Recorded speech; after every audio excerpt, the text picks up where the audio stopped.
Hey Prince, you trying to go thrift? Of course I'm trying to go thrift. You always know I'm trying to get fly. Bet, we finna hit Montreal Street. Leopard Lounge? Yeah!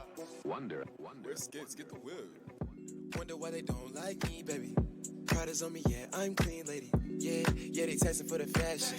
All these motherfucking niggas, they be capping. I already said I'm clean.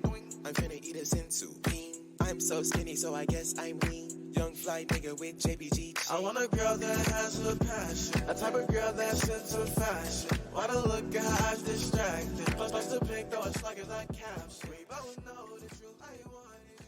Welcome back to the Señora Vibes podcast. It is a new episode. It is a new season. We are starting season 11 with a bang. Of course, my favorite guest is on today. I could not start this episode, could not start the season without him. And we are going to go into it and like really get into some Señora Vibes stuff because he's going to get quizzed. He's going to get quizzed today, guys. We're going to see how much he really knows about us and us women, us older, sophisticated, fabulous, worldly women. But before I go into that, I want to just announce and just make sure that everybody knows, because if you don't go to the end of the episode, then you might not know this. And what I want to tell you is I want to just talk about the Texas PODGALS experience that we're hosting on October 7th. It is an amazing, wonderful experience. It's going to be at the Cuvée Collective, and it is a beautiful wine bar. It's also got storage. It's a warehouse. Gorgeous, beautiful, owned by a woman, and I'm inviting you to be my guest.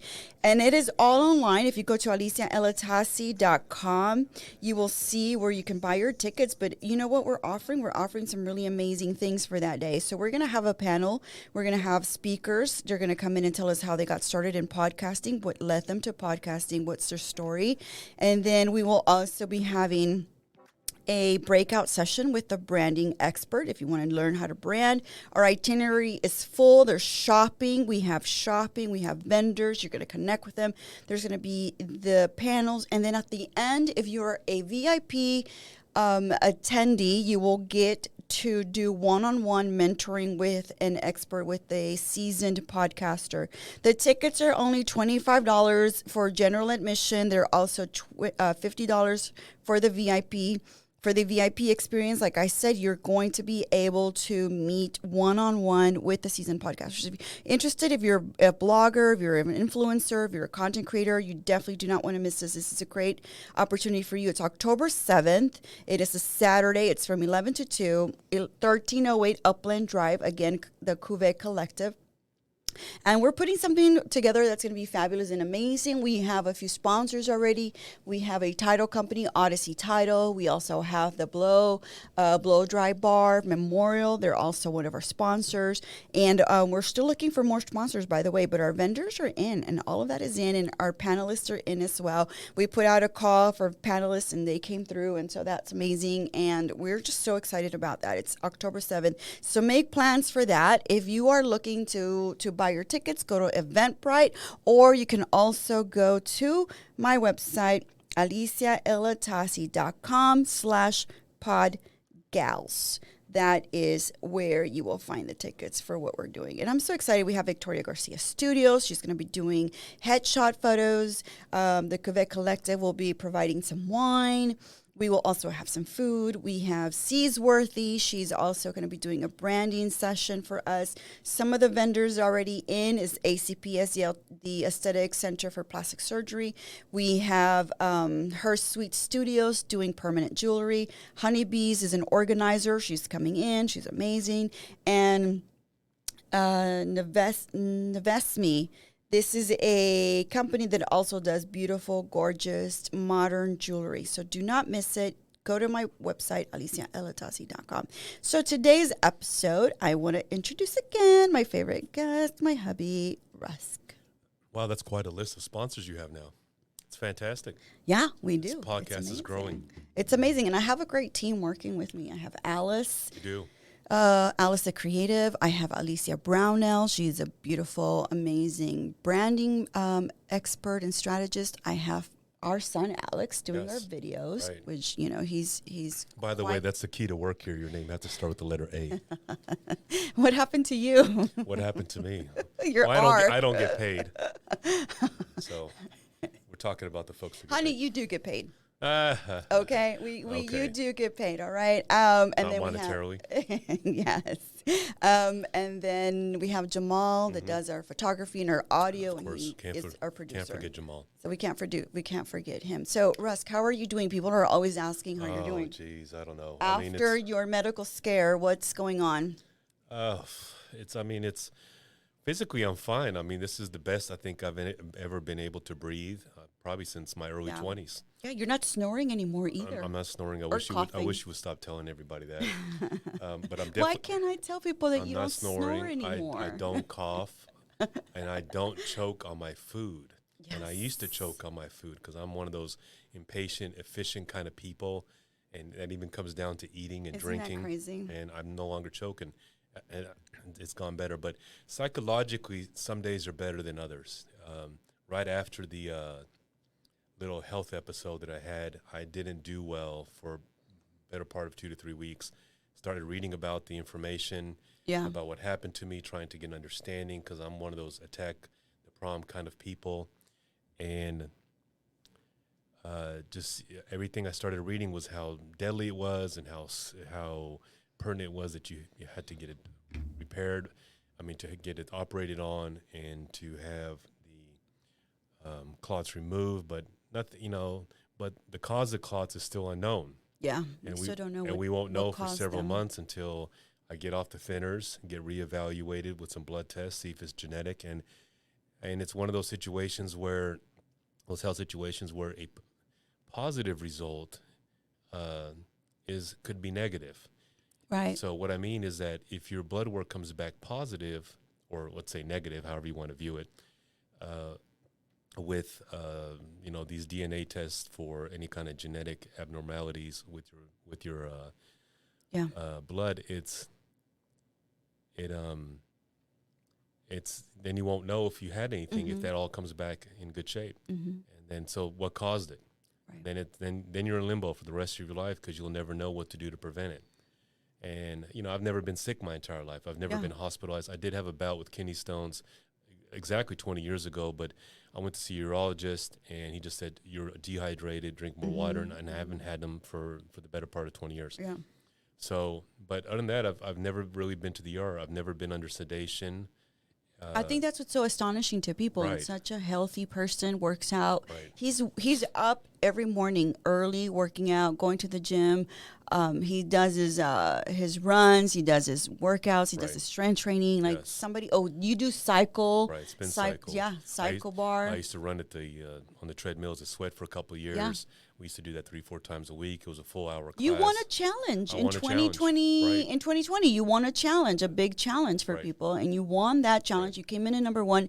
Someone who's so healthy, super in tune. Like he eats well. He's mentally just so astute. Somebody that's like always working and just challenging himself all the time. Right.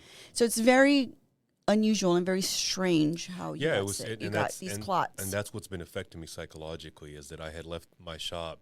I sold it. One of the main reasons I sold is to get my health back in shape after nearly almost 20 years, 19 and a half to be exact, of nearly 60 to 70 hour weeks, and it was taking its toll on my body, on my psychology, like Alicia alluded to earlier. I was snoring a lot. I was overweight. Not that I'm necessarily underweight now, but I have lost the better part of almost 30 pounds since I left. 30 pounds, yeah. Right, I'm down to 245. I left the shop at 278. But you started losing weight at the beginning of this year, so Yes, it I really started- wasn't yes, like this was the year when I decided because of this I'm, problem. I'm going Yeah. to commit to finally getting my body back in order. Right. COVID hit, that kind of put a bump into the plans for the better Yeah, part of 2 years. for sure. Got into the wine classes, and you have to do a lot of blind wine tastings, which required a lot of wine. And so that kind of obviously added on the weight and put those plans of getting my body back in shape, put it back on the back burner for a while. You're still studying wine, but you're not doing it Yes, at so these the intensity you used to. Right, and I've forced myself not to do it at the Right. intensity. Yeah. And also the good thing is that these particular higher level scholar programs don't require wine tasting. It's mostly theory and academics, as opposed to the very first program where you had to do a blind tasting, and that's obviously required a lot of time, a lot of tastings. Right. So I don't, psychologically, it's some days are better than others. It bugs me what happened to me. It's like, do you ever think of it this way, like before this happened to us and then the after? Like there's like a line of demarcation. Yes, of life before. So what I struggle with is mortality now, because I came very close to mortality. And when your when the vascular surgeon approaches you and said you got hours to go, and you don't feel any symptoms. Yeah. You know that you're having a hard time breathing, but you're not having a hard time breathing standing still or in an idle position. Only when under extraneous. Honey, but you were going up the stairs, three stairs, and you were literally out of breath. But you can stop and catch your breath. And I think when, for example, if somebody has cancer, they feel the pain and the sickness all day long, 24 hours, 7 days a week for the most part. Or if they broke a bone, or if they tore a muscle or something, the pain is there all the time. This wasn't there all the time, but when the doctor's telling you that your oxygen levels are dropping, your heart rate is picking up, because your oxygen levels are dropping, you're hours away, you need to operate now, but you don't realize what you did wrong in this world to deserve this kind of outcome. Yeah.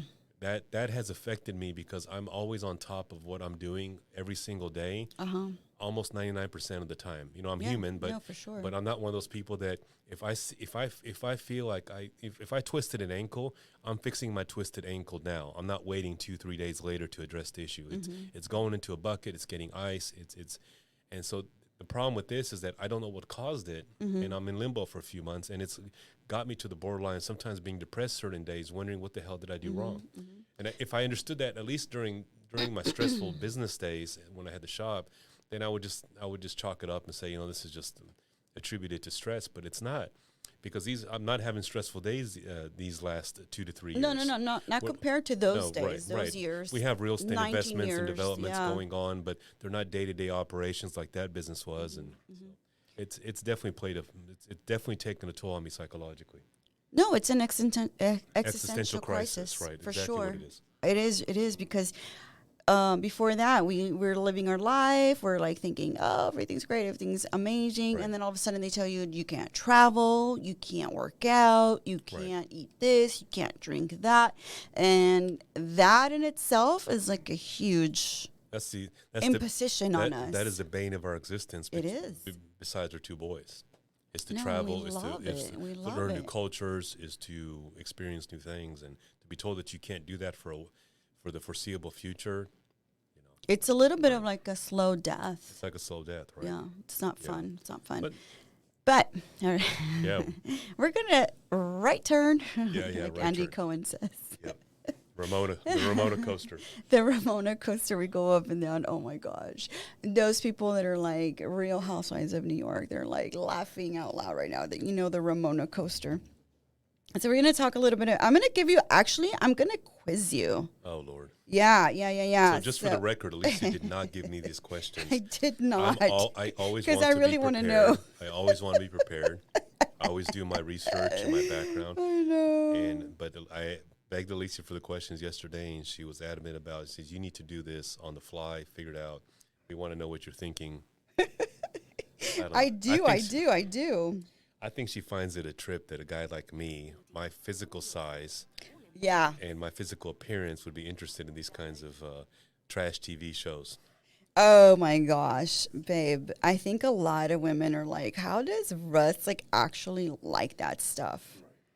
No, it's just it's like what a friend of ours told us many years ago. It's like at the end of the day, you're tired, you're exhausted, and it's just like meaningless. Just shows to watch, and it's just entertainment. It's just entertainment. You don't have to focus on it. You don't have to think about it, right? I love it. And I think that's why it exists. It kind of just takes people into a different world. Yeah, it takes you to a different world. Yeah, it's a world very different from us, because what we always look at, we're like, that could have been fixed like so quickly, but it's just drama. And they just try to bring drama, but it's such a moment for us to like really criticize people and gossip about them. Like that's our favorite thing to do. Right. Like, we love to people watch. Rusk and I will sit at a restaurant Yes. and just people watch and Yeah. just assume what they do, if they're together, if that's a sugar daddy with a sugar baby. Like, we are like, We're gossipers. It's entertaining. It's fun. It's just like it's a stress. It's a way to relieve stress and get your mind off of things. okay, so I'm quizzing you today on what are different topics for Señoras, for Señora Vibes, because Okay. this is a new revamped rebranding podcast. Okay, so that's why I got the. Can you hear the? Yes, I hear the Jeopardy. Yes. 100 questions. Who is? What is right? Or what is, right? I know, babe. Okay, let's see. Let's play this again because we got to put it on. Where is it? Come on, we got to play again. Oh, it comes off every time I play it. All right, I'm gonna leave it on. So, okay, first question Yep. is, what are Señora Vibes? What do you think they are? What does it mean? Well, Now that you're married to a señora now. that's a loaded question. I don't know if I can spit that out in 30 seconds or less. Señora Vibes. Oh my gosh. A mature, intelligent Latinas Yeah. that are sophisticated, but also have at the same time a bitchy side to them, an aggressive side to them, a side where Assertive. Let's say assertive. Assertive side is a better word, right? Mm-hmm. Assertive side to them, where they're definitely not passive. It's more on the aggressive side, and Yeah, they're not putting up with bullshit they're anymore. not putting up with bullshit. Yeah. Yeah. So who has made your Señora Vibes? Well, definitely you. I mean, you're like up there. You're like number one. Right? Why do you say that? Well, it's just like, yeah. I mean, you just don't put up with much. I mean, you're Not like me. anymore. Not at this age. No, I mean, yeah, for sure. As we get older, you're definitely putting up with less, and it's just you're off the kind of deep end sometimes. You're just so used to being spoiled all the time I that am I'm just used like, to being I'm not spoiled, right. spoiling you now. Like, I'm too busy. And I think it has to do with the fact that I just got 2 new jobs. I'm a real estate agent now, and my Right. boss is Mr. Elatasi, and he doesn't let me take a break. Now, and I think Alicia finally got a taste of what I was like for the better part of 20 years. As a bossing boss. people around, and it drives my boys crazy too, especially my older son. But that's just who I am. But do you remember that for the longest time, for when we were married, for the first 15 years, I used to say to you, I am not your employee. Do not treat me like an employee. Do not talk to me like an employee. Right. I am not your employee. Yeah. Stop it. When you come home, you're not going to treat me like an employee. Alicia just did a good job of describing Señora Vibes. Señora Right. Vibes, that's right. So she's definitely, I've never treated Alicia as an employee.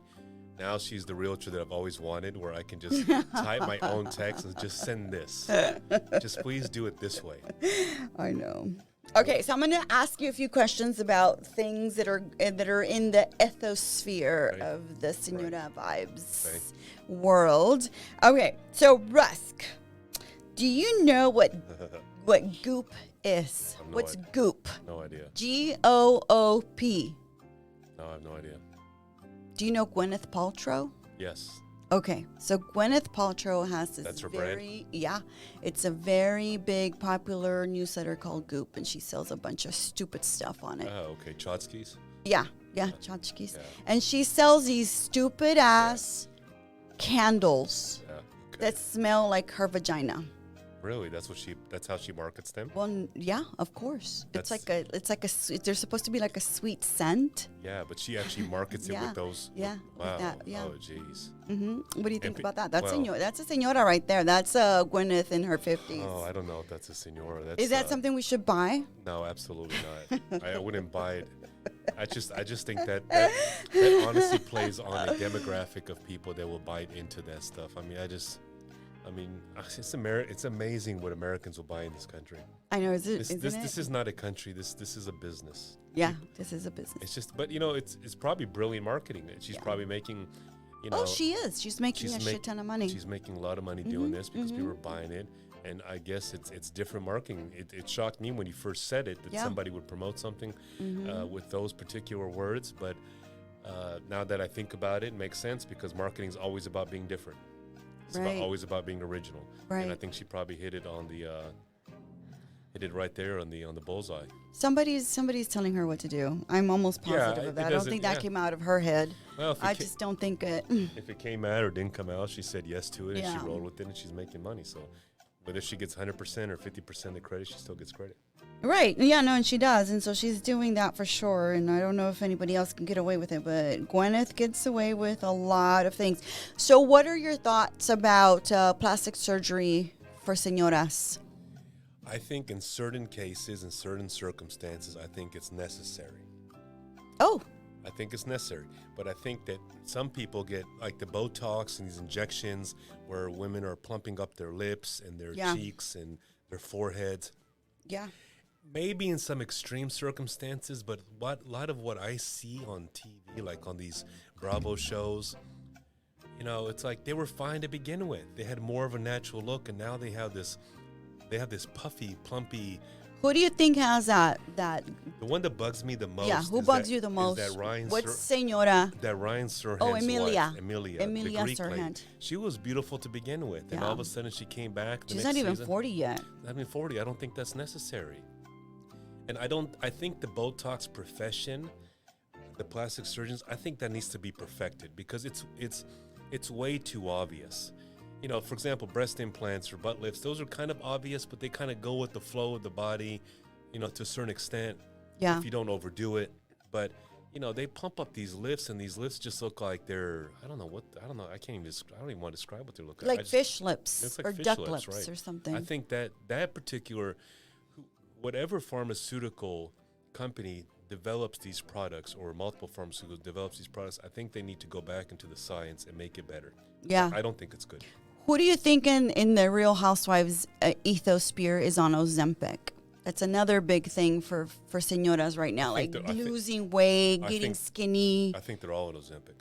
Oh, you think so? Yeah, because I think as we know personally, as you get older. Yeah, no, as you go through menopause. As you menopause, and even men, it's harder to lose weight. Your metabolism slows down. It's a proven scientific research. You think Kyle Richards is on Ozempic? I think they're all on Ozempic.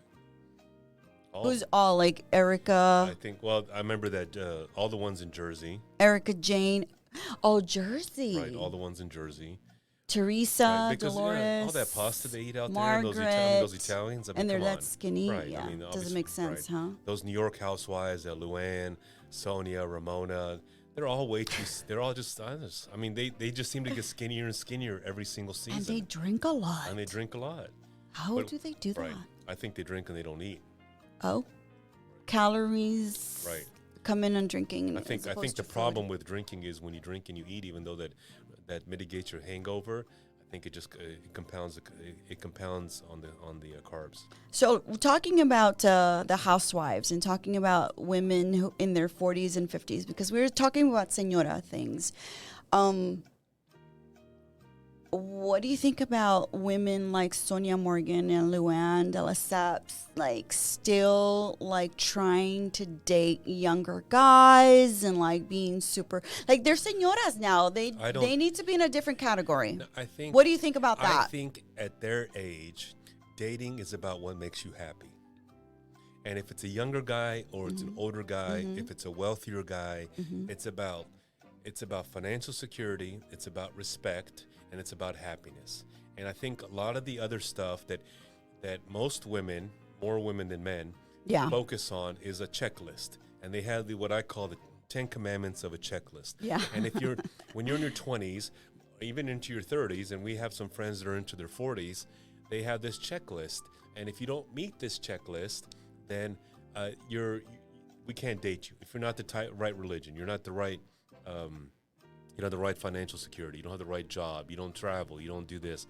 But I think at their age, and I'm speaking to people mostly in their 40s, 50s, 60s, do whatever you want.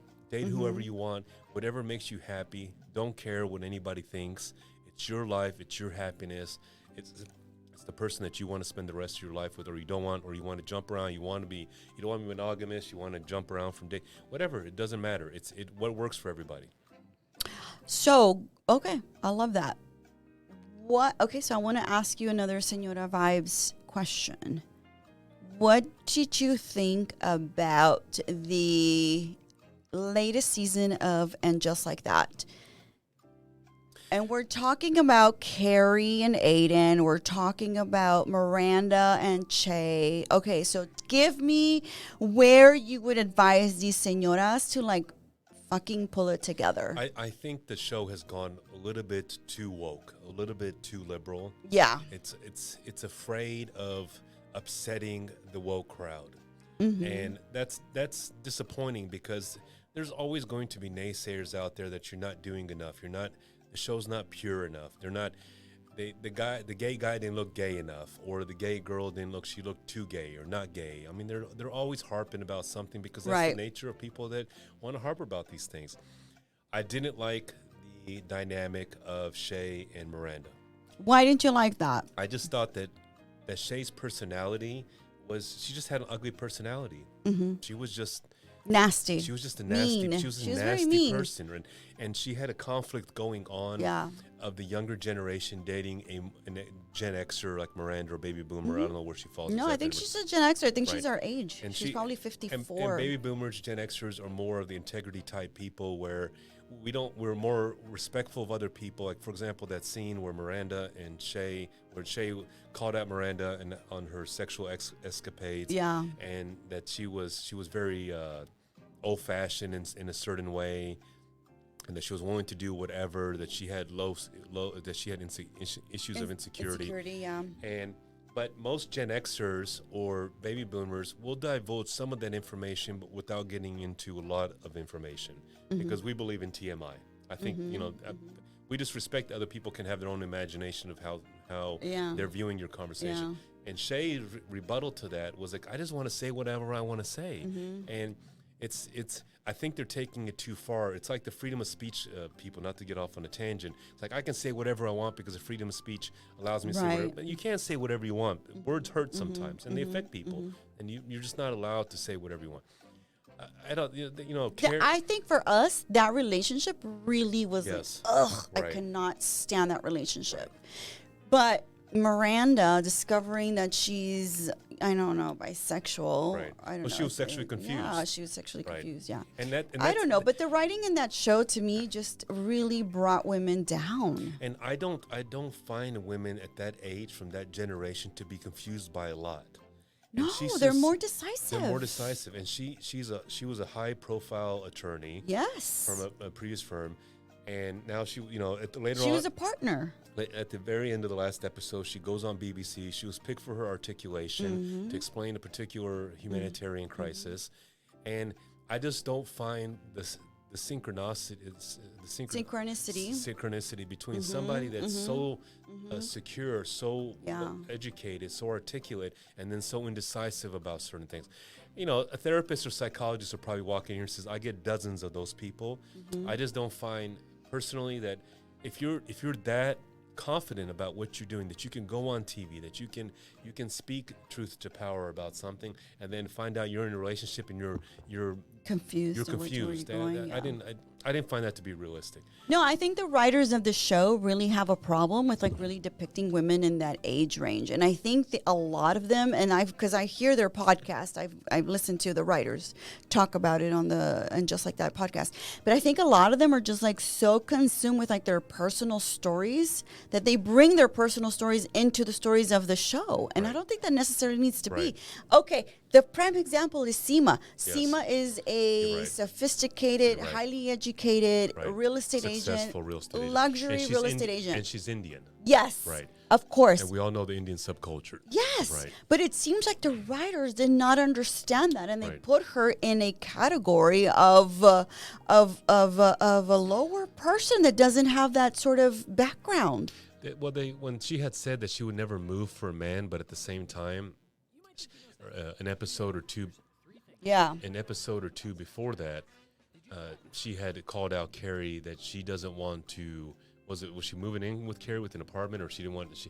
No, she was gonna go do the Hampton House Hampton with House, Carrie. right? And she didn't want to do that because she didn't want to be the third wheel because Carrie was going to bring in Aiden, and I feel like at that age, those things shouldn't matter to you as much as they should have probably mattered to you when you're 20s or 30s. You've been through enough to not be as necessarily Affected by it. And then so here's an opportunity. The guy that actually likes her has that kind of artistic mentality as she does. You know, The director that comes in, right. yeah. And he's traveled, he's cultured, he's wealthy, and this is everything. But she got hung up about that. She said, "I love you first." I know. And I know quite a few Indians, and I know there's a lot of strict rules and regulations to getting married and to to having kids, but that's usually in your youth, in your 20s, right? I don't see that playing out. No, I in your didn't 50s either. When you're an independent woman, and when she They says, gave her the dialogue of a 20-year-old or right, and that she can't, 30-year-old, and that she can't, and she's a 50-year-old woman. right, in the 50s, she says she can't leave for 5 months from New York to Egypt. She's a real estate agent, number one, so she's not that she actually. She's not tied down to an office. A physical Yeah. office. She's Yeah. mobile all the time. Yeah. She can obviously wrap up the last Exactly. particular closing she has, or everyone in real estate knows everyone else. Send a few listings to somebody else, to a colleague or to somebody that you trusted or you've always done good business with, and then maybe split the commissions going down the road.